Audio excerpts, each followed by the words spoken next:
Enjang Teddy, politisi Partai Amanat Nasional, dilantik menjadi anggota DPRD Jawa Barat Senin 6 Maret 2023. Ia pun langsung tancap gas menjalankan tugas sebagai wakil rakyat. Tak lama setelah dilantik, ia dihadapkan pada masalah yang membuatnya seakan kembali ke masa lalu.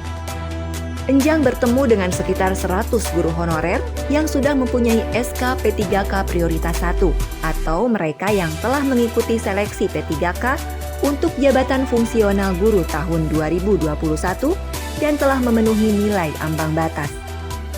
Kepada Enjang, para guru itu mengadu soal SK P3K Prioritas 1-nya yang dibatalkan oleh Kemendikbud. Bersyukur setelah melakukan serangkaian advokasi, SK pengangkatan guru honorer itu tidak jadi dibatalkan.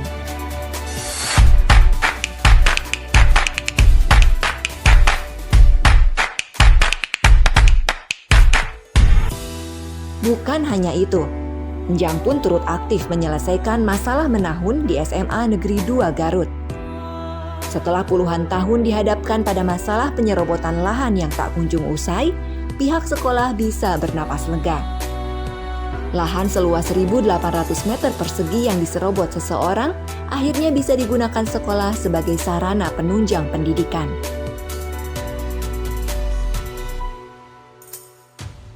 Perhatian Enjang Teddy pada dunia pendidikan tidak diragukan lagi. Sebagai mantan guru honorer, ia memahami dan sangat merasakan setiap masalah yang ada di sekolah.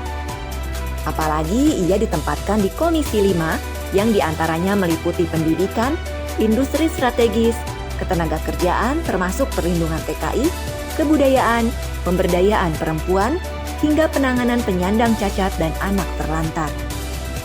Di lain kasus, Enjang Teddy proaktif menangani masalah yang dihadapi Ella Lastari, warga Kecamatan Tarogong Kaler, Garut. Alih-alih mendapatkan pekerjaan yang nyaman dengan gaji lumayan, Ella malah mendapat perlakuan kasar dari majikannya di Arab Saudi. Ia disekap selama hampir 4 bulan. Gajinya pun tidak dibayar. Ella memutuskan kabur dari rumah majikannya. Namun, hal itu membuat komunikasi dengan keluarga di Indonesia terputus. Ella hilang kontak. Keluarga panik. Kabar itu sampai ke telinga Enjang Teddy. Ia langsung bergerak cepat dengan mendatangi keluarga Ella untuk mengumpulkan data dan informasi lebih lengkap. Berkat keseriusan dan kerjasama apik semua pihak, keberadaan Ella diketahui dan bisa diterbangkan pulang ke Indonesia. Tangis Ella pun pecah saat tiba di Bandara Soekarno-Hatta, Tangerang, Banten, Ahad 13 Agustus 2023. Ia tak menyangka bisa menginjakan kembali kakinya di tanah air. Sebagai mantan aktivis mahasiswa yang turut mendirikan Partai Amanat Nasional di Jawa Barat, Enjang Teddy termasuk pribadi yang tidak betah diam. Ia kerap bergerak aktif dan selalu semangat dalam memperjuangkan hak masyarakat. Langkahnya pun tidak tebang pilih. Selama itu merupakan kebutuhan warga yang mesti diperjuangkan, ia bergerak cepat memberi solusi. Seperti yang ia tunjukkan kepada Aldi, warga Malangbong. Anak berusia 12 tahun itu merupakan yatim penyandang disabilitas.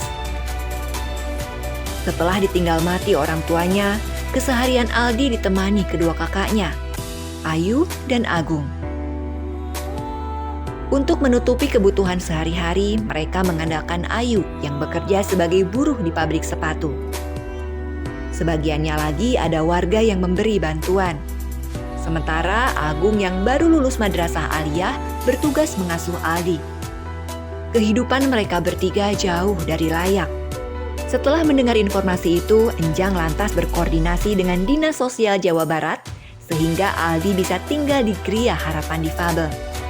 Di sana Aldi mendapatkan perawatan dan pendampingan sehingga kelak bisa hidup mandiri. Kisah Ripa lain lagi.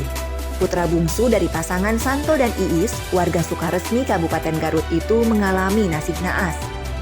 Pada 8 Oktober 2023 dini hari, Ripa menjadi korban penculikan di Purwakarta. Ia dibawa paksa naik motor, tapi berontak hingga terjatuh.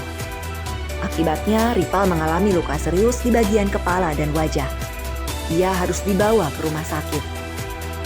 Enjang Teddy segera meluncur ke Rumah Sakit Banyu Asih, Purwakarta.